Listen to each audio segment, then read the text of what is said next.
Chavan chairman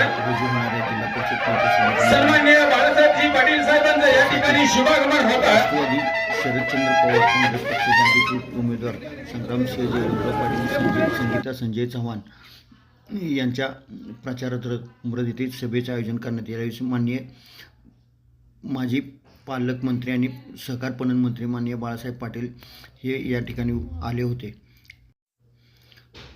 यावेळी राष्ट्रवादी पक्षाच्या वतीने त्यांचे भव्य असे स्वागत करण्यात आले। त्यानंतर छत्रपती शिवाजी महाराजांच्या पुतळ्यास पुष्पहार अर्पण करण्यात आला। यावेळी बोलताना माननीय बाळासाहेब पाटील म्हणाले, सत्तेमधून येणाऱ्या ताकदीचा वापर हा सर्वसामान्य जनतेसाठी करणे आवश्यक आहे आणि आपल्या सर्वांचे नेते त्यांनी केले। आदरणीय त्याचबरोबर शरदचंद्र पवार साहेबांच्या विचारांमध्ये तुतारीच्या चिन्हावर समोर बटन अशा या परिसरामध्ये पक्षाच्या सर्व या उमेदवारांना निवडणुकीच्या निमित्तानं आपण सर्वजण सापडलो होते। खरं तर मतदान हे उद्या होणार होतं, पण दुर्दैवानं राज्यामध्ये अतिशय भयानक अशी घटना घडली, म्हणजे आपण कल्पनाही करू शकत नाही। या राज्याचे उपमुख्यमंत्री अजितदादा पवार साहेब यांचे गेल्या बुधवारी 28 तारखेला सकाळी 8:45च्या दरम्यान विमान अपघातामध्ये निधन झाले। 5 लोक एकंदर त्या विमानामध्ये होते। अजितदादांचा आणि आपला संपर्क हा खऱ्या अर्थानं 99 सालापासून आला। तर आदरणीय पवार साहेबांनी राष्ट्रवादी काँग्रेस पक्षाची स्थापना केल्यानंतर जे राज्यामध्ये काँग्रेस व राष्ट्रवादीचं शासन जे आलं, त्या शासनामध्ये दादांच्याकडं या जिल्ह्याचं पालकमंत्रीपद आणि कृष्णा खोरे महामंडळाचं मंत्रीपद आलं। आणि अजितदादा पवार साहेबांनी सुद्धा जिल्ह्याच्या सर्व विभागाचा आढावा घेणं, प्रत्येक 2-3 महिन्याने बैठक घेणं, जिल्हा लेवल मीटिंग घेणं, आणि जे या जिल्ह्यामध्ये जो पाऊस पडतो, जो पश्चिम भागामध्ये जे पाणी वाहून जातं, त्यासाठी असलेल्या धरणाची अपूर्ण कामं याला दादाने प्राधान्य दिलं। आणि त्यामध्ये आपल्याशी निगडीत असलेलं जे आपलं मान नदीवरचं जे धरण आहे चाफळच्या तिथं, त्याला खऱ्या अर्थानं चालना ही त्या ठिकाणी देण्यात आली।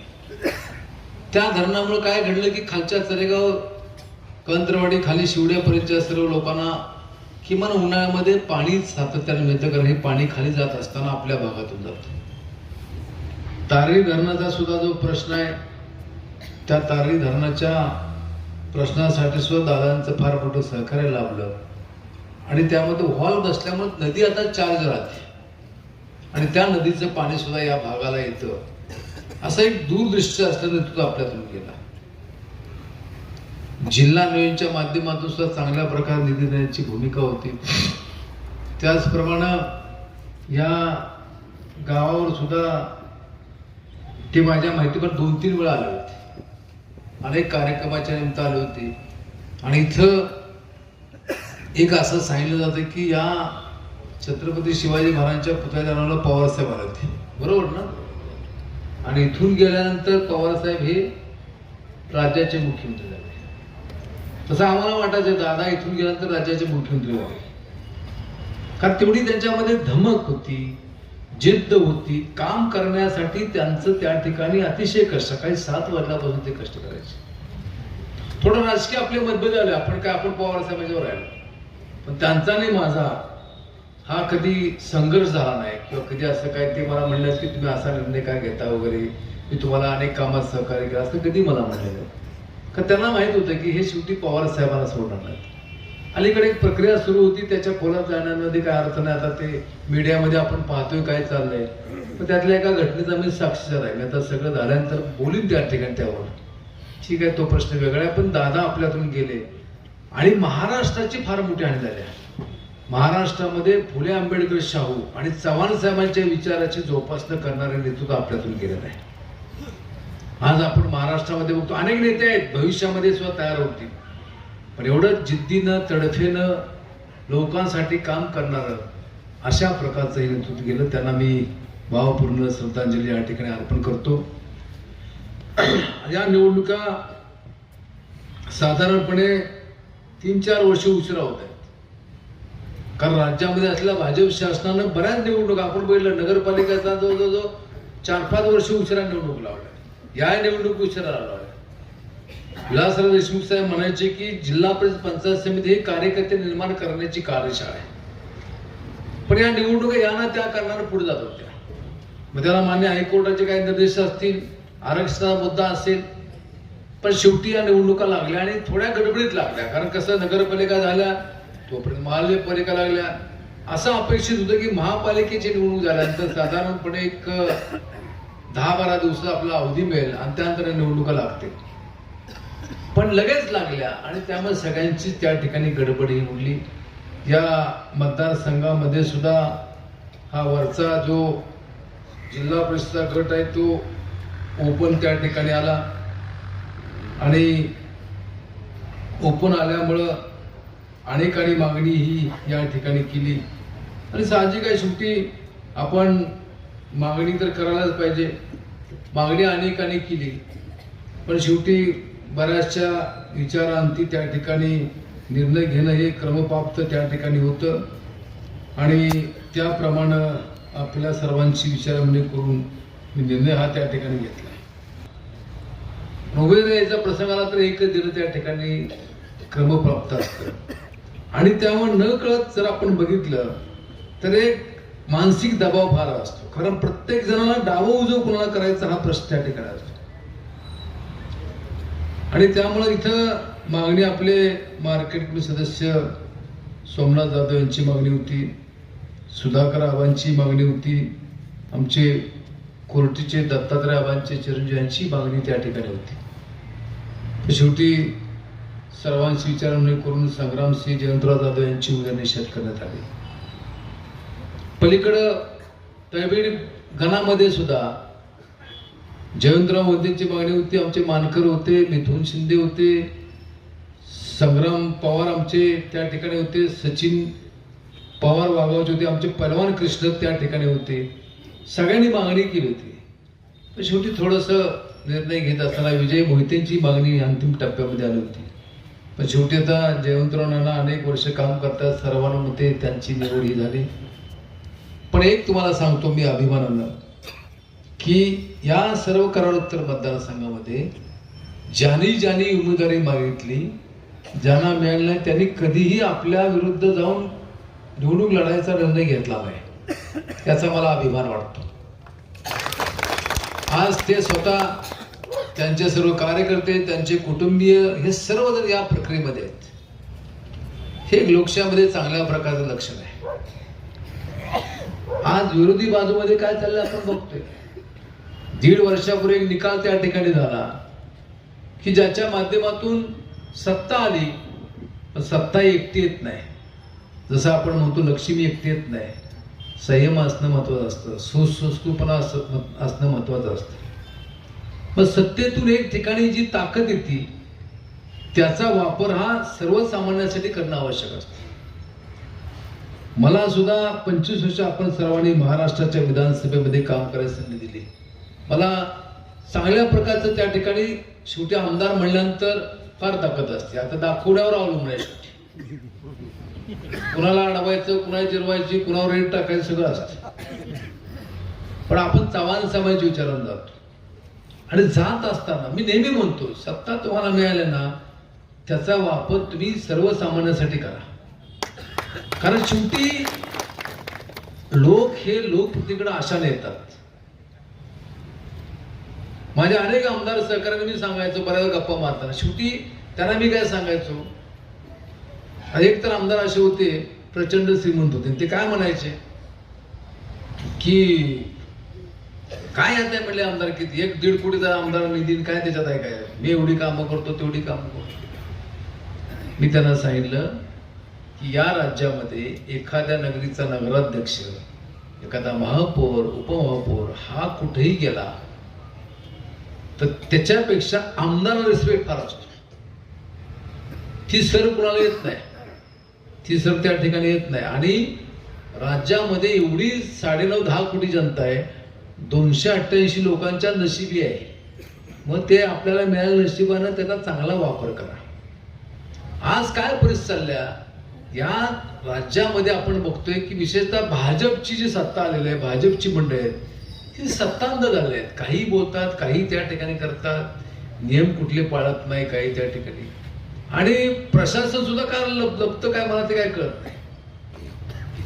बघा, जो अधिकारी काम करतो त्याचं काय त्याला सस्पेंड करू शकत नाही, पगार चालू असतो, काय बदली होईल जास्तच. आता काही ठिकाणी सभा चालल्या होत्या, 10च्या पुढे सभा, कोण बोलत नाही काय नाही. कायदा काय सांगतो 10च्या पुढे माईक बंद झाला पाहिजे. पण हे राज्याच्या दृष्टीने हिताचं नाही. प्रशासनानं सुद्धा सांगितलं पाहिजे की अशा प्रकारे आपल्याला करता येत नाही. पण हे भाजपच्या काळामध्ये मोठ्या प्रमाणात या ठिकाणी सुरू आहे. आणि हे सगळं थांबवण्याच्या दृष्टीने या विधानसभा आणि पंचायत निवडणुका अतिशय महत्वाच्या आहेत. त्यासाठी आपण सर्वांनी सहकार्य करावं. इथं या गावाचे, या भागाचे अनेक प्रश्न सोडवण्यामध्ये आपण पुढाकार घेतला. माझ्या आमदार निधीमधून 25 वर्षामध्ये अनेक कामं केली. अनेक म्हणजे तुम्ही जे जे काम दिसत ते बाळासाहेब पाटलांनी केले. बाळासाहेब पाटलांनी केलं, तुम्ही ताकद दिल्या म्हणून केलं. आज परिस्थिती अशा राज्याची परिस्थिती अडचणीमध्ये आहे असं दिसतंय एकंदर. पण वल्गना फार होतात, आम्ही हे केलं, आम्ही ते केलं, अशा प्रकारचं होतं. पण आमच्या स्वभावात नाही क्रॉस करायचं. क्रॉस करायचं म्हणलं ना तर प्रत्येक पॉइंटला मी उत्तर तयार ठेवलंय. पण ही वेळ नाही बोलायची, मी सांगेन त्या ठिकाणी काय काय. पण निव्वळ भडक त्या ठिकाणी काहीतरी बोलायचं, आम्ही एवढा निधी आणला, आम्ही एवढं केलं.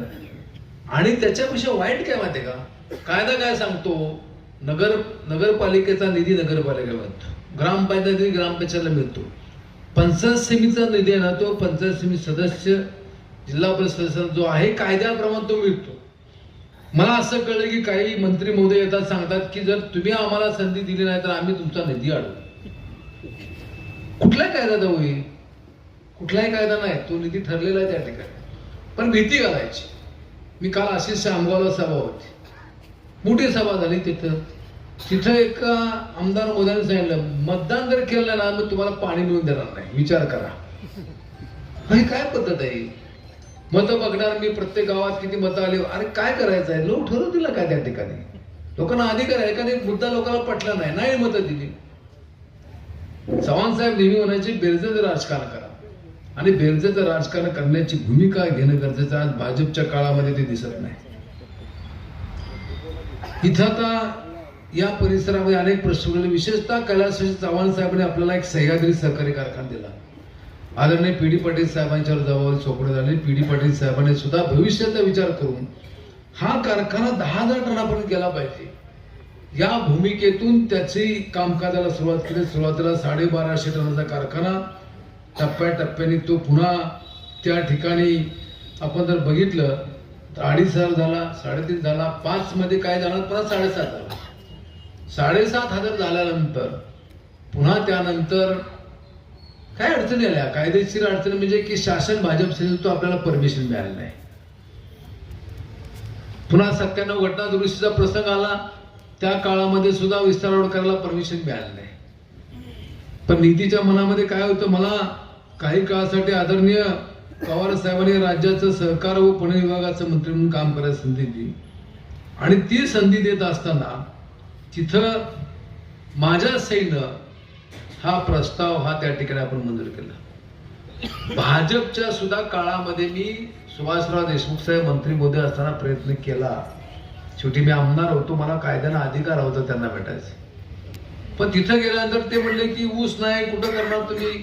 दुसऱ्या वेळेस मी गेलो, सगळे आकडे घेऊन गेलो की या कारखान्याच्या कार्यक्षेत्रात किती लिफ्ट झाले आहेत, किती ऊस त्या ठिकाणी येतोय, हे सगळे आकडे त्यांना दिले. त्यावेळेला बोगस आकडे अधिकारी कायकडे देतात. मग मला राग आला. त्याला बापू म्हणे, बापू आकडे तर बघा ना, तुम्ही वाचून बघा ना. मग सगळं बारकाने बघितलं आणि बघितल्यानंतर त्यांनी सांगितलं ठीक आहे म्हणजे तुमच्याकडे ऊस जास्त दिसतोय, पण साहेबांना बोललं पाहिजे, म्हणजे फडणवीस साहेबांना बोललं पाहिजे. त्या ते मुख्यमंत्री होते मागच्या टर्ममध्ये. मी फडणवीस साहेबांना भेटलो. शेवटी आम्ही दोघं बरोबर निवडून आलो होतो. आमचे संबंध आहेत, असे वैयक्तिक संबंध आहे, चांगले आहेत. त्यांनी रिमार्क व्यवस्थित मारला, पण त्यांच्या सहकार विभागानं काही कारवाई त्या ठिकाणी केली नाही. उलट 14च्या निवडणुकीच्या दरम्यान काळामध्ये एक माणूस मांड पाठवला की भाजपच्या वतीनं तुम्ही लोकसभेचे कसे योग्य उमेदवार आहात. मी म्हणलं चव्हाण साहेबांचं नाव घ्यायचा मला नैतिक अधिकार राहणार नाही. मी अशी प्रवृत्ती राजकारणासाठी काम करणार अशी प्रवृत्ती मोठ्या प्रमाणात आणि पुन्हा नंतर आपण स्वतः त्या ठिकाणी विस्तारवाडीला परमिशन घेतली. मी त्या काळामध्ये तुम्हाला आवर्जून सांगतो की अनेक सहकारी कारखान्याचे प्रस्ताव आले ना तर मी त्याला लगेच त्या ठिकाणी सँक्शन द्यायचो आणि माझ्याकडे कुणाला भेटायची गरज नसेल मी सही करून त्या चेअरमनला कळवायचो की मी सही केलेलं आहे, तुमचं असं अशा प्रकारचं प्रकरण होतं. का शेवटी सहकार जगला पाहिजे, टिकला पाहिजे. सहकाराच्या माध्यमातून खऱ्या अर्थानं लोकांचा विकास झालेला आहे. आज आपण पाहतो की सहकारी कारखानदार अडचणीत आहे, पण त्याला खऱ्या अर्थानं दिलासा देण्याचं काम हे आदरणीय पवार साहेबांचं नेहमी त्या ठिकाणी राहिलेलं आहे. अडचणी अशा अर्थानं की खाजगीची स्पर्धा करणं हे फार अडचणीचं त्या ठिकाणी राहतं. सहकाराच्या माध्यमातून आपण कृष्णा आणि कोयनेच्या नदी काठला चांगल्या प्रकारच्या लिफ्ट रेषा उभ्या केल्या. इथं आपण बघितलं पेरल्याची योजना आहे, 100% कर्ज फेडून स्वतःची वास्तू बनलेली आहे. शेजारी कोर्टीची योजना आहे, तिथं सुद्धा त्या ठिकाणी 100% कर्ज वसुली करून स्वतःची इमारत बांधलेली आहे, चांगल्या प्रकारे चालू आहे. सरेगावची आपली योजना आहे, तिथं सुद्धा त्या ठिकाणी चांगल्या प्रकारचं काम चालू आहे. शेतकऱ्यांच्या जीवनामध्ये आर्थिक परिवर्तन घडलं. मग वराड्याची योजना असेल, पलीकडे त्या ठिकाणी साजूरची योजना असेल, आरेवाडी गमेवाडी योजना असेल, बेलदाऱ्याची डोंगरातली योजना असेल, तळबिडीची योजना, अशा योजना आहेत. आता उमेश्वर या योजनेलाच काय झालं, कशामुळं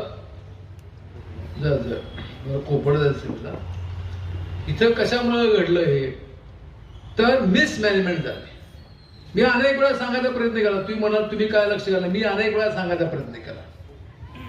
मी संस्थेकडे कुठल्या राजकारण बघत नाही. मी मंत्री असताना सुद्धा वार्षिक सभेला सगळ्या हजर राहायचो. का तर शेवटी शेतकऱ्याशी निगडीत त्या ठिकाणी आहे. काही लोकांनी वर राजकारण त्या ठिकाणी पाहिलं आणि योजना बंद पडल्या. आज काय अवस्था गरीब शेतकऱ्याची हो, त्याची ऐपत आहे का? त्या तारीतनं पाणी आणायचं कृष्ण ऐपत आहे का त्यांची? ही सहकारामुळे ताकद आहे. आता ठीक आहे, निर्णय झालेला आहे, आपण निर्णय घेतलेला आहे, भविष्यामध्ये आपण त्याच्यावर त्या ठिकाणी विचार करू. आणि या भागाच्या विकासासाठी आम्ही सर्वजण कटिबद्ध आहोत. इथल्या पिण्याच्या पाण्याची योजना तुम्हाला सांगतो. मला अधिकाऱ्याला MJचे भेटले आणि त्यांनी सांगितलं की अशी योजना आहे. मी त्यांना सांगितलं की बाबा उद्भव कुठला, तर ते म्हणले जी पेट्रॉनची योजना आहे धुळ्याची वाडी तिचं पाणी आणायचं. मी त्यांना सांगितलं की कृष्णा नदी ही पवित्र नदी आहे, पण ही फार लांबून वाहत येते.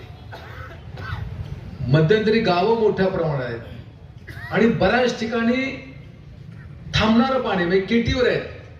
पाणी साठलं म्हणून म्हटलं जातं प्रवाह चालू पाहिजे तर पाणी शुद्ध राहतं. थांबलं म्हणलं की प्रवाह त्या ठिकाणी थोडा दूषित होतो आणि मग तारीचा उद्भव झाला. अशा प्रकारचं मी त्यांना सांगितलं. त्यांनी थोडे आडेवडे घेतले. म्हटलं मला चालणार नाही, मला तारळीचं पाहिजे. आणि मग तारळीची योजना तारळीवर करायचं ठरलं. इंदोलीकरांनी जागा त्या ठिकाणी दिली. थोडं सुरुवातीला म्हणलं आम्ही देतो जागा, असं तसं मोफत देतो, काही झालं नाही. पुढं काय घडलं, पण तुम्ही बघा की तारळीला सातत्यानं पाणी सोडलं जातं. मी विचार काय केला की उमरेची एवढी मोठी लोकसंख्या, इथं प्लॉटिंग पॉप्युलेशन म्हणजे रोज उमरेने लोक बरेच मोठे आहेत आणि त्यांच्या दृष्टीनं सुद्धा ते शुद्ध पाणी असणं गरजेचं असतं. त्यासाठी आपण केलं. दुसरं मी सांगितलं की सह्याद्री कारखाना एवढा मोठा ताकद आहे, त्याच्यामध्ये अनेक इंजिनिअरिंग विभागात अधिकारी आहेत, इरिगेशनला अधिकारी आहेत, सिव्हिलला अधिकारी आहेत. मी सांगितलं की दिलीपराव एक मी माझा ज्युनियर इंजिनियर तुम्हाला सुपरविजनसाठी देतो. या योजनेचं सुपरविजन करायला त्याला पगार सह्याद्री कारखाना देऊन त्याचं काम बघून तो 2 तास 3 तास आठवड्यातनं 2-3 दिवस येईल. काय हरकत होती घ्यायची? काय हरकत सांगा ना. आम्ही सल्ला देतोय, आम्ही सुपरविजन ठेवतो. केवळ आमच्या हातात सगळं राहिलं पाहिजे. बरं मी काय हक्क त्यामध्ये कुठं त्या अधिकाऱ्याला किंवा कॉन्ट्रॅक्टरला बोलवून कोणाला काय सांग अशा भानगडीत कधी पडत नाही. पण माझी भावना आहे की या गावाला चांगल्या प्रकारचं पिण्याचं पाणीही त्या ठिकाणी मिळावं आणि त्या दृष्टीनं मी अनेक गोष्टी त्या ठिकाणी करायचा प्रयत्न केला. या भागानं सातत्यानं चांगल्या प्रकारची साथ आणि सहकार्य हे या ठिकाणी दिलेलं आहे. आपण या निवडणुकीला चांगलं सहकार्य द्यावं. इथं अनेकांनी आपल्याबरोबर राहण्याची भूमिका घेतली, त्यांचंही विशेष मी स्वागत करतो. त्यांनी सुद्धा आपल्या सर्वांच्या या प्रवाहामध्ये राहण्याची भूमी घेतली, त्यांचं स्वागत करतो. अनेक ज्ञात अज्ञात मंडळी आहेत ती सहकार्य करतील. माझी कार्यकर्त्यांना विनंती राहील, आता 2 दिवस राहिलेत, आता कुणीही गाव सोडू नका. गावामध्ये थांबून मतदान जास्तीत जास्त कशा प्रकारे होईल यासाठी सर्वांनी प्रयत्न करावा आणि मतदानाची टक्केवारी वाढली पाहिजे, मतदान चांगल्या प्रकारचं झालं पाहिजे यासाठी प्रयत्न करा. परगावचे मतदार असेल त्यांच्याशी संपर्क साधा. इथं आता आपण मतदान केंद्रावर गेल्यानंतर साधारणपणे आत आपण गेल्यानंतर एकच ईव्हीएम मशीन आहे. गडबडायचं नाही, शांतपणे जायचं आणि एका ईव्हीएम मशीनला तिथं गेल्यानंतर वरच्या बाजूला पांढऱ्या रंगाची मतपत्रिका आहे आणि तिथं आपले उमेदवार जे जिल्हा परिषद ते त्यांचं नाव 3 नंबरला आहे, संग्रामसिंह जयवंतराव जाधव. ते नावाच्या पुढं तुतारे वाजवणारा माणूस आहे. त्याच्या पुढचं बटन दाबून आपण त्याला जिल्हा परिषदेमध्ये काम करायची संधी द्यावी अशा प्रकारची विनंती या ठिकाणी करतो. गेल्या त्याच ईव्हीएमच्या वशा खाली आहे, तिथं गुलाबी रंगाची मतपत्रिका आहे आणि तिथं 3 नंबरला नाव आहे जयवंत लालासाहेब मोहिते. ते नाव आहे, त्या नावाच्या पुढं तुतारे वाजवणारा माणूस आहे. तिथलं बटन दाबून नानांना आपण पंचायत समिती काम करायची संधी द्यावी. त्याचप्रमाणे या उमरज जिल्हा परिषद जो मतदारसंघ आहे जिल्हा परिषद, तिथली जी मंडळी जातील मतदान करण्यासाठी, त्या आत गेल्यानंतर तिथं ईव्हीएम मशीन आहे, पांढऱ्या रंगाची मतपत्रिका आहे आणि तिथं 3 नंबरला नाव आहे संग्रामसिंह जयवंतराव जाधव. त्या नावाच्या पुढे तुतारे वाजवणारा माणूस आहे, त्याचं बटन दाबून आपण मतदान करावं. आणि उमरज पंचायत समीकरणासाठी तिथं जे नाव आहे ते 1 नंबरला आहे संगीता संजय चव्हाण. त्या नावाच्या पुढं तुतारे वाजवणारा माणूस हे चिन्ह आहे. तर त्याच्या पुढचं बटन दाबून आपण सर्वांनी त्यांना पंचायत समितीमध्ये काम करायची संधी द्यावी अशा प्रकारची विनंती या ठिकाणी करतो. संग्रामसिंह जयवंतराव हे सर्व त्यांचे कुटुंबीय सर्वजण या समाजकारणामध्ये राजकारण राहिले आहेत. आमच्या संगीता चव्हाण मॅडम आहेत, त्यांचे सुद्धा कुटुंबीय, त्यांचे सासरे हे सुद्धा सामाजिक कार्यामध्ये आहेत. सामाजिक म्हणजे अशा अर्थानं की कराडला आदरणीय PD पाटील साहेबांनी 74 साली ड्रेनेजची व्यवस्था केली आणि ही ड्रेनेजची व्यवस्था तिथे केल्यानंतर त्याच्या माध्यमातून आरोग्याचा प्रश्न सुटायला मदत झाली. ग्रामीण भागामध्ये प्रत्येक घरी शौचालय असावं प्रत्येकाची अपेक्षा असते. लोकांनी बांधले उत्साहानं, पण तो टँक स्वच्छ कसा करायचा या कुटुंबांनी न लाजता हा व्यवसाय रूपी सेवा चालू केली